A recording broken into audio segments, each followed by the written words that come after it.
Vytautas Mineral Spa. Atgauk jėgas ir šypseną.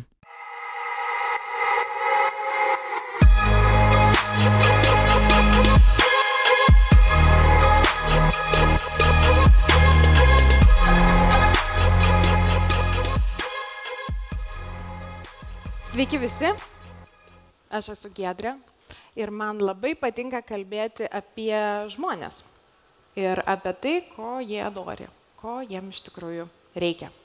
Ir šiandien savo pristatymą norėčiau pradėti papasakodama 3 trumpas istorijas. Vardai bus išgalvoti, nuotraukos taip pat bus asociatyvinės beveik visos. Bet didysis turbūt mano tikslas yra tiesiog jums truputėlį priminti tai, ką jūs ir patys esat kažkur kitur girdėję, nes tokių istorijų turėtumėt tikrai būti girdėję ir savo aplinkoje. Taigi, pirmasis herojus, pavadinsiu jį Tomu. Jam yra 23 metai, po studijų jis įsidarbino IT įmonėje.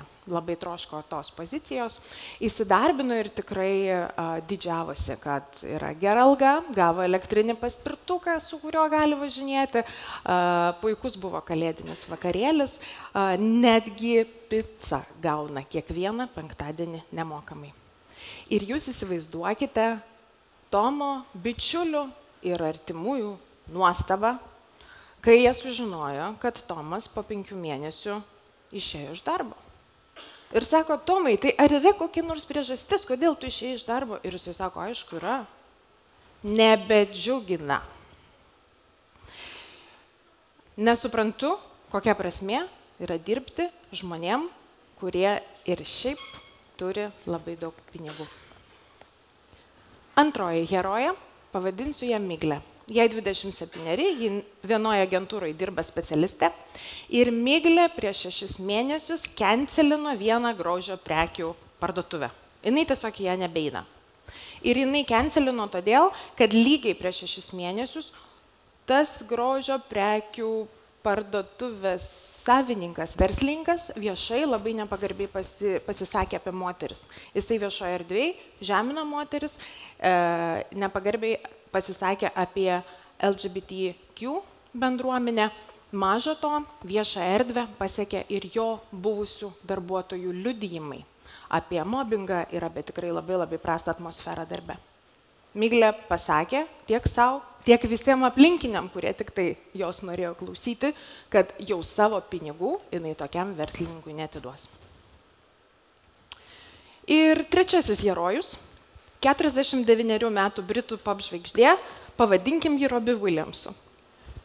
Taip jau sutapo, kad jis visai neseniai, beveik prieš mėnesį, koncertavo Lietuvoje ir sausakimšoje Žalgirio arenoje. Jis iš esmės per visą koncertą labai nuoširdžiai pasakojo savo asmeninio gyvenimo istoriją. Pasakojo labai jautriai, pasakojo apie visas viršūnės ir labiausiai apie visus nuopolius. O emociškai pats stipriausias koncerto taškas buvo tas, kai jis labai atvirai ir jautriai pasidalino su visa 10-tūkstantinė auditorija, kad tie žmonės, kurie išgelbėjo jį iš depresijos, narkotikų ir savidestrukcijos liūno, buvome mes, klausytojai. Akimirką pagavau save, kad pagalvojau, wow, aš išgelbėjau Robbie Williamsą. Visos šiais istorijos 3 pasakoja, kad Tomui neužtenka tik darbo, Miglei neužtenka tik nusipirkti lūpdažį kvepiančioje parduotuvėje. Robiui, net superžvaigždai, neužtenka tiesiog sudainuoti 3 hitų, kad pavergtų ir užkariautų dar ir dar kartą savo gerbėjų širdis. Mums visiems reikia prasmės. Mums reikia žinoti, kad mes dirbdami, pirkdami ir net pramogaudami prisidedame prie tikslo, kuris yra didesnis už mus pačius. Ir tokių kaip Tomas, Miglė ar Robis yra daugybė žmonių. Gerai, Robis yra vienintelis ir nepakartojamas. Netgi trečdalis žmonių išėjimo iš darbo priežastimi nurodė prasmės darbe trūkumą. 69% žmonių yra pasakę, kad iš būsimo darbdavio Jie labai tikisi, kad šis prisidės prie teigiamų socialinių pokyčių, bus socialiai atsakingas. 59% žmonių pasakė, kad jie boikotuotų, cancelintų, taip kaip Miglė, prekės ženklą, jeigu jo vertybės netitinka įsitikinimų. 40% žmonių pasakė, kad jie stengiasi pirkti iš bendrovių, kurios užsiima labdarą. Ir 48% centrinės ir rytų Europos gyventojų, kurie dalyvavo tyrime, pasakė, kad jie yra pasirengę mokėti net šiek tiek daugiau už socialiai atsakingų įmonių prekes ar paslaugas. Visa šita statistika sako mums, kad nebeužtenka darbdaviams, prekės ženklams, pramogų pardavėjams ir bet kokioms kitoms industrijoms, kurios dirba su žmonėmis. Nebeužtenka žmonėms atsakyti klausimą, kur, kada ir už kiek jiems reikia būti. Žmonėms reikia pateikti atsakymą, o kas bus iš to? Tiesą sakant, žmonės nori išgirsti atsakymą į dar rimtesnį klausimą. Kaip tai pakeis pasaulį? Kalbant apie pasaulį ir jo gelbėjimą, tai kaip ir yra net atskiras sektorius, kuris profesionaliai užsiima. Labai didžiuojuosi, kad atstovauju jį. Ir pats pagrindinis dalykas ir pati pagrindinė pasaulio gelbėjimo varomoji jėga yra filantropija.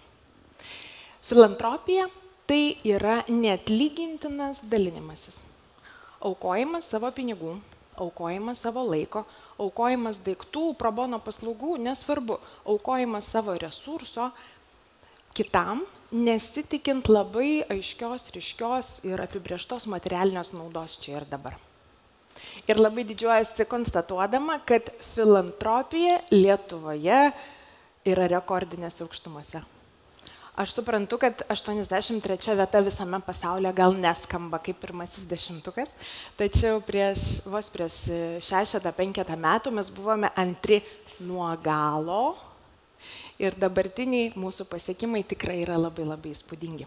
Aš manau, kad ir jūs, štai čia dauguma, čia sėdintis, prie šitų puikių Lietuvos rodiklių prisidėjote. Net nebejoju, kad salėje yra tų, kurie metėsi ant Bairaktaro. Nebejoju, kad salėje yra tų, kurie tikrai dalyvavo Radarom akcijoje. Nebejoju, kad yra tų, kurie deklaruoja savo pajamas ir deklaruodami nepamiršta užpildyti prašymą skirti 1,2% savo GPM paramą patinkančiai ir palaikomai socialiniai iniciatyvai arba kitai organizacijai. Maža to, aš net pasižiūrėjau į Revolution šitos konferencijos programą ir pranešėjus. Konferencija niekaip su filantropija tiesiogiai nesusijusi, bet aš suskaičiavau mažiausiai 3 pranešėjus, kurie nuo scenos su auditorija ir auditorijai kalba vienaip ar kitaip apie filantropiją. Filantropija yra tikrai new black. Ir manau, jūs irgi jaučiate, kad jos vis daugiau visur. Įvairėja formatai, įdomėja metodai, vis aiškiau, ryškiau, įdomiau, įtraukiau, kartais net provokatyviau žmonės yra kviečiami prisidėti prie gero darbo darimo. Ir filantropija tikrai turi labai labai daug privalumų. Įvairiais aspektais, įvairiuose lygmenyse. Aukodamas žmogus, fizinis asmuo, realizuoja save. Jis pasijaučia daug geriau. Jis jaučiasi, kad jis atspindėjo savo vertybės, jis prisidėjo, net, išpildė savo vertybės. Tyrimai sako, kad jo net fizinė ir emocinė sveikata pagerėja. Įmonės, kurios aukoja, jų darbuotojai jaučiasi labiau įsitraukę, jie yra labiau motyvuoti, jie yra lojalesni. Maža to, tokie darbuotojai daug noriau rekomenduoja savo įmonę kaip puikų darbdavį. Reiškia ir darbdavio komunikacija, ir darbdavio reputacijai filantropija yra išeina tikrai į naudą. Ir be abejonės prekės ženklai. Ir iš pateiktų istorijų, ir manau, ir jūs esate girdėję, ir patys galbūt vieną kitą vertybinį pasirinkimą darė. Jūs renkatės pirkti prekę ar paslaugą noriau iš tos įmonės, iš tos bendrovės, kuri deklaruoja, kad jinai eina extra mile, jinai daro kažką papildomai. Taigi filantropija turi labai daug privalumų. Filantropija gerai fizinę ir psichinę sveikatą veikia ir filantropijos tikrai matysime Lietuvoje, kaip ir visame pasaulyje, dar daugiau ir dar įvairesnėmis formomis. Ir mano įžvalga, kad filantropijos privalumais tikrai galite pasinaudoti ir jūs, renginių industrijos atstovai. Ir turiu keletą patarimų, keletą pavyzdžių ir keletą padrąsinimų. Tai kągi daryti, kad tas geras darbas į renginį būtų organiškai ir autentiškai integruotas. Pats svarbiausias dalykas - turite išsiaiškinti ir atsakyti visų pirma savo klausimą, kas tai bus.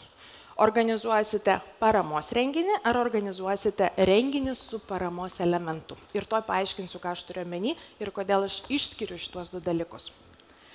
Paramos renginys yra toks renginys, kuris yra organizuojamas su pagrindiniu tikslu surinkti pinigų socialiniai iniciatyvai.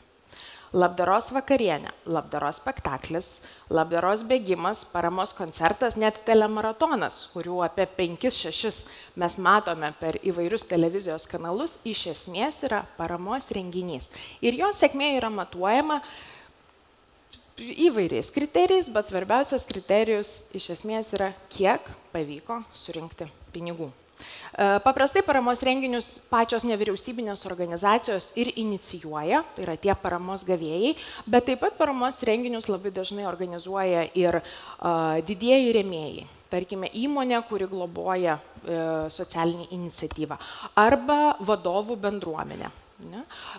Kažkoks verslininkų klubas, Rotary klubas, ambasadorių žmonos, formalios ir neformalios organizacijos, kurios iš esmės kažkaip savo yra įsivardinusios, kad filantropija ir dalinimasis ir tas mecenavimas yra vienaip ar kitaip jų organizacijos misijos dalis. Na, o renginys su paramos elementu iš esmės yra bet koks kitas renginys.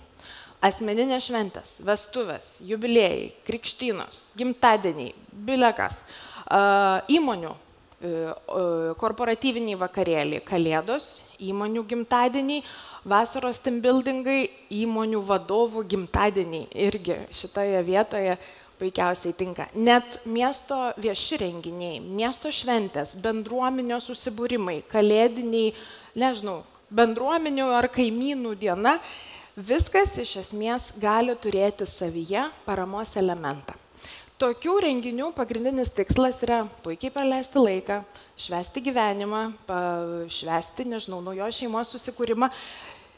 Ir čia turbūt tas gerai praleistas laikas ir geros patirtis yra pirminis tikslas. Paramos surinkimas yra antrinis tikslas, labiau nice to have, bet kodėl jis yra reikšmingas, todėl kad jis tikrai prideda tą papildomą prasmės ir renginio dalyvių pasitenkinimo jausmą. Tai yra dar viena priežastis, kodėl verta apie tą renginį visiems vėliau pasakoti. Turiu ir keletą labai konkrečių aspektų, apie kuriuos norėčiau papasakoti ir į juos supakuoti po vieną kitą patarimą, į ką reikia atsižvelgti, organizuojant renginius. Visų pirma, paramos gavėjas. Paprastai, kaip jau kalbėjau, paramos renginio organizavimo metu tas paramos gavėjas jau būna supakuotas. Žodžiu, jis iš esmės jau būna komplekte ir jis būna vienas pagrindinių aspektų, apie kurį visas renginio formatas ir sukasi. Tačiau jeigu yra mažesnio formato renginys, arba kaip jau minėjau, bet koks kitas renginys, į kurį nusprendžiame integruoti paramos elementą, reikia tą paramos gavėją kažkaip atsirinkti, juk Lietuvoje organizacijų yra šimtai ar tūkstančiai, tai vat klausimas, kaip atsirinkti. Tai aš turiu čia du patarimus. Visų pirma, paramos gavėjas turi būti, ar jo sprendžiama problema turi būti bent iš dalies artima auditorijai. Juk sutiksite, jeigu renginyje dalyvauja, 30–40 metų žmonės, kurie turi vaikų, tai turbūt jie daug noriau ir kažkaip nuoširdžiau atsilieps į kvietimą paaukoti vaikams. O tarkime, jeigu mes organizuojame renginį, kurio tikslas yra surinkti pinigų, tarkim, Piliakalniui, kuris stūkso Alytaus rajone, tai turbūt alytiškiai daug noriau tam Piliakalniui ir paaukos, lyginant su kokio nors, nežinau, Ignalinos rajone gyvenančių ūkininkų. Antrasis patarimas, kuris susijęs su paramos gavėjų, googlinkit. Paguglinkit. Namų darbas ir šitas pratimas yra labai geras. Pasižiūrėkit, ar šita organizacija yra skaidri, nes reputacija filantropijoje yra viskas. Pasižiūrėkite, kaip organizacija komunikuoja socialiniuose tinkluose, ar netyčia kažkaip aštriau ar kažkaip provokatyviau nepasisako ir kažkaip tais klausimais, kuriais jūs turite visai kitą nuomonę. Pasižiūrėkite, ar jie atsiskaito, reiškia, ar yra ataskaitos. Ir lygiai taip pat labai verta net ir vadovo vardą pavardę paguglinti. Maža ką, kad neišmestų kokio įrašo iš e-teismai LT sistemos. Antrasis punktas yra finansinis tikslas. Finansinis tikslas tai yra pinigų suma, kurią mes apsibrėžiame surinkti.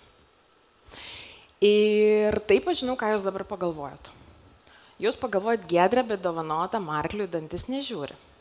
Tas yra teisybė ir tikrai kiekvienas paaukotas euras tikrai yra vertingas. Ir socialinės iniciatyvos gali padaryti labai daug su labai mažai pinigų. Bet jeigu jūs organizuojate paramos renginį, kurio sąmata yra kokie 10 arba 20 arba 30 tūkstančių, visi yra labai gražiai pasipuošę, labai daug medijos ir jūs pabaigoje pranešate visiems, kad jūs surinkote vos keletą tūkstančių eurų paramos vaikams, tikėtina, viešoje erdvėje jūs būsite sumalti į miltus. Žmonės labai jautrus feikiniai, tokiai imituojamai filantropijai ir finansinis tikslas jis turi būti proporcingas, ypač paramos renginiuose, reiškia tokiuose renginiuose, kurie savo pavadinime turi žodį parama arba labdara. Komunikacija. Auksinė taisyklė, žmonės nepadarys nieko tol, kol jūs nepasakysite, ką jam tiksliai daryti. Lygiai tas pats yra filantropijoje, lygiai taip pat yra paramos renginyje. Jeigu jūs turite lūkestį, kad dalyvis ateis ir paaukos, jūs turite labai aiškiai apie tai ir komunikuoti. Prieš renginį, per renginį ir padėkoti po renginio. Taip pat komunikacija turi būti etiška. Lėšų pritraukimo komunikacijos iš esmės lietuvių visuomenė ir lietuvių organizacijos ir renginių organizatoriai taip pat tik tai mokosi. Tai mano didysis patarimas – nespauskite ant gėdos, kaltės ir baimės mygtukų. Tikrai esu mačiusi bandymų formuluoti kvietimą paaukoti taip. Ar jūsų vaikai yra sveiki? O yra ir sergančių. Paaukokit. Nedarykit taip. Stenkitės pabrėžti žmonių gerąsias savybės, stenkitės, kad aukojimas būtų siejamas su pozityviu jausmu ir tikrai neigiu mitą, kad žmonės aukoja atsiliepdami, tik tuo met, kai jie yra šokiruojami arba jiems sukeliama baime.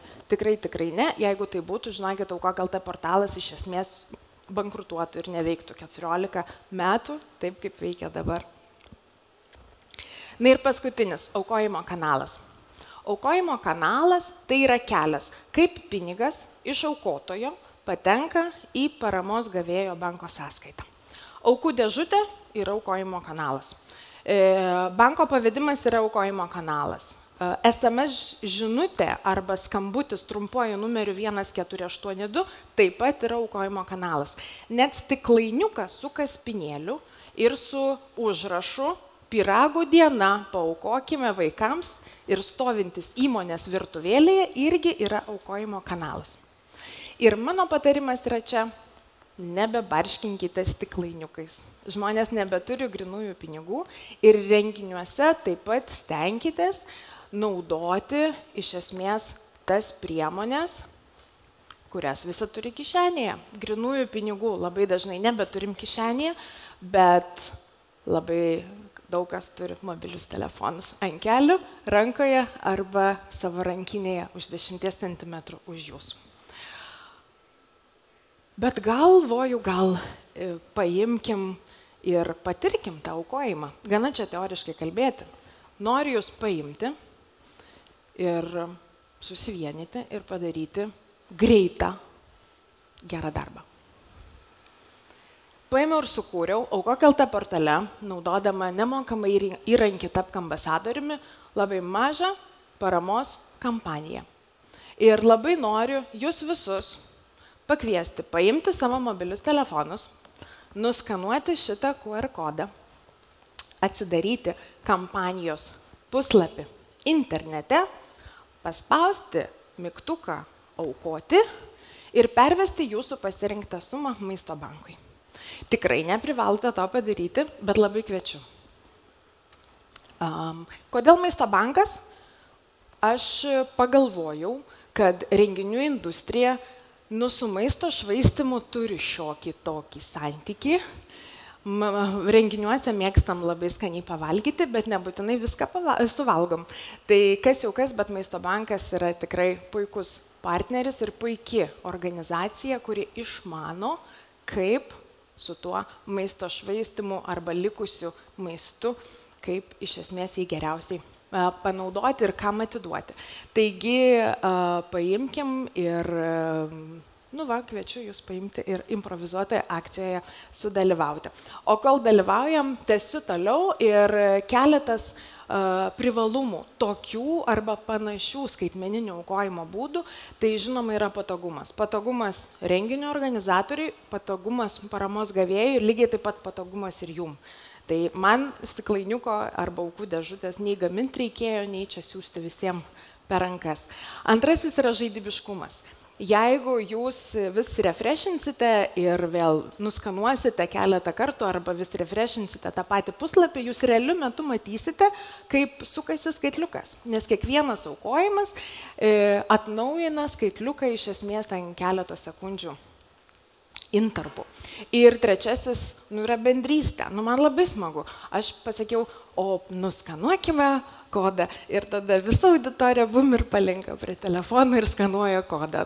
Man labai labai smagu žiūrėti ir galų gale ir jūs šitoje salėje kažką kito patyrėte, ko nepatyrė buvę kitose salėse. Tai vat ir mūsų bendrystė. Turiu ir keletą pavyzdžių. Štai Makalius pernai, birželio mėnesį, šventė savo įkurtos kelionių agentūros gimtadienį, berods 13.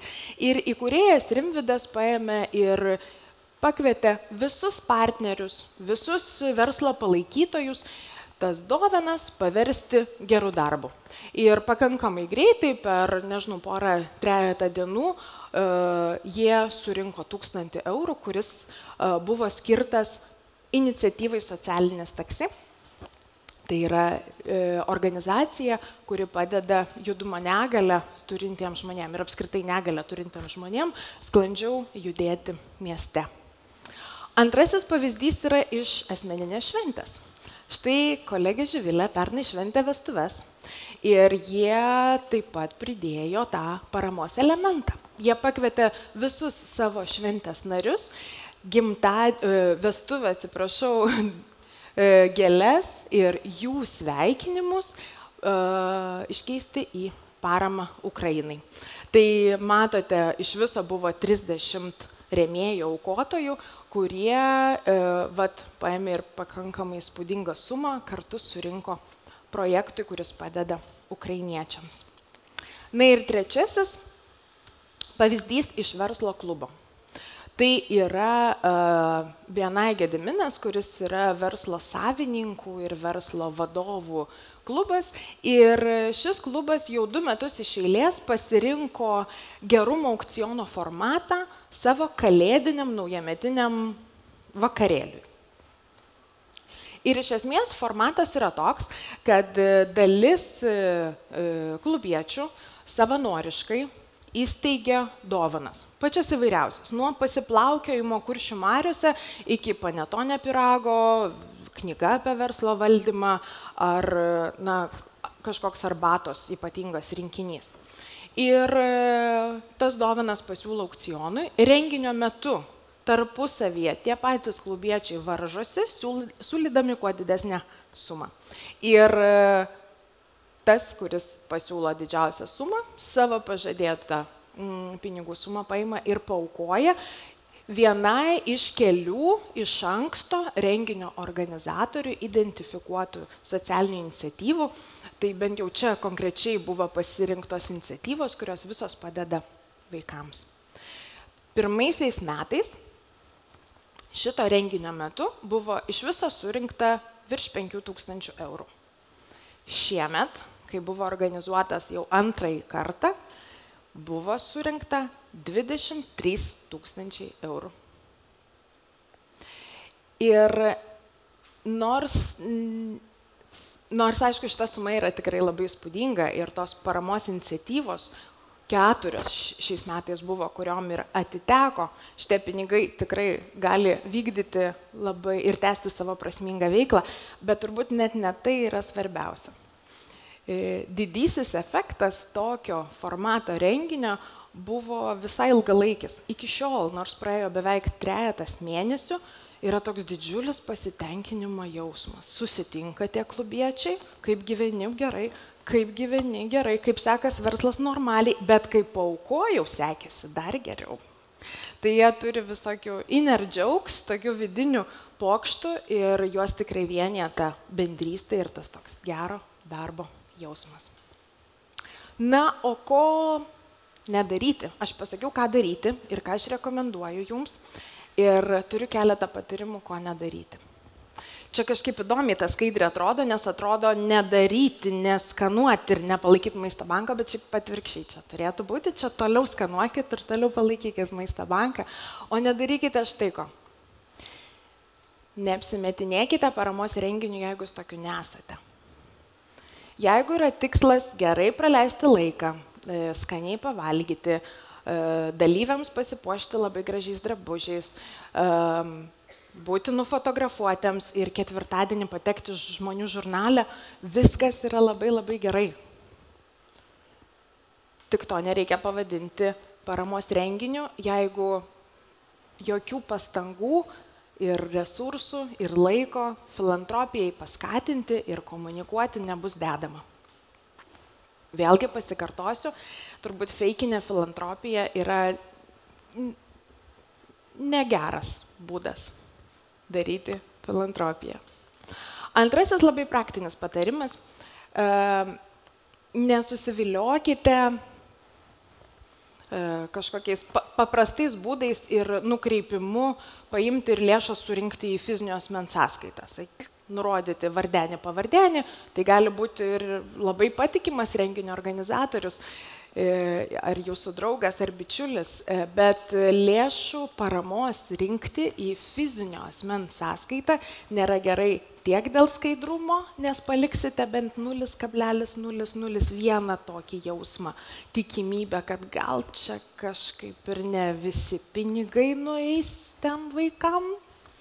O antrasis dalykas, tai iš esmės, yra mažutė rizika, kad mokesčių inspekcija po to ateis pas jūs ir sakys, parama, bet 15% ar kažkiek GPM, tai reikėtų jums susimokėti.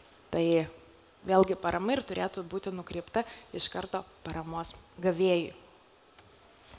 Ir trečiasis mano patarimas, ko nedaryti, turbūt pats svarbiausias. Negalvokite, kad visos paramos akcijos turi surinkti 5 milijonus ar 100 000, ar ten kažkiek labai labai daug pinigų su labai daug nulių. Bet kokia suma, jinai yra reikšminga. Ir jinai reikšminga 2 grupėm žmonių. Visų pirma, paramos gavėjui, kuris gali tęsti savo darbą ir gali už jūsų suteiktą paramą ar jūsų renginio dalyvių suteiktą paramą padaryti labai labai daug ir suteikti paslaugas ir pagalbą tiem, kam jos reikia.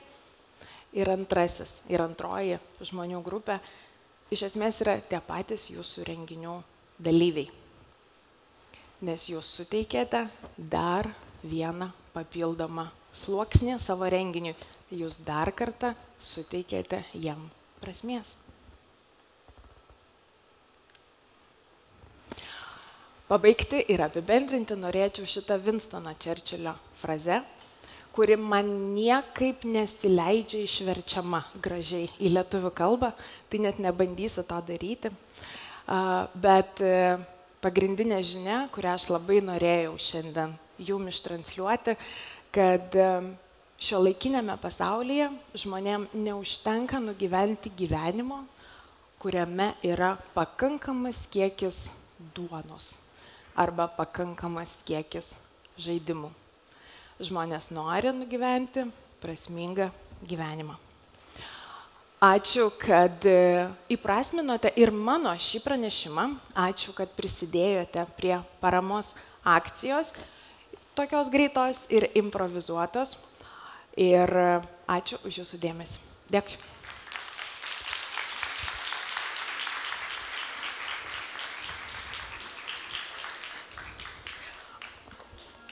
O dabar, kad galėčiau pilnai apibendrinti, kaip čia mums sekėsi, parefreshinam ir turim 146. Puikiai! Ačiū jums labai! Wow!